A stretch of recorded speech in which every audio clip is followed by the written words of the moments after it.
فرارسیدن نوروز باستانی را به ملت ایران شادباش میگویم و مثل همیشه برای همه شما در سالی که اکنون به فرخندگی آغاز می شود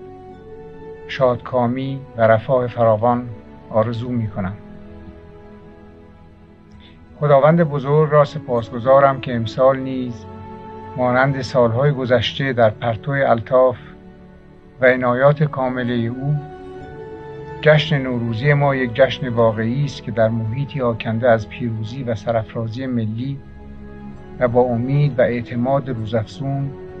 و آینده‌ای درخشان برگزار می شود. فروغ زندگی بخش خورشید نوروزی که تا چند ساعت دیگر در افق کشور ما سر برخواهد زد مظهر گویا از آینده‌ای است که به خواست پروردگار در انتظار ماست. ملت ما اکنون به صورت یکدل و یک پارچه در راهی رهسپار است که من آن را در کتاب تازه خود راه پر افتخار و شکوه آفرین سرنوشت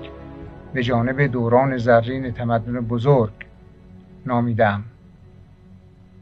و متذکر شدم که به عنوان رهبر سرنوشت ملت خودم این راه را تنها راه تأمین سرافرازی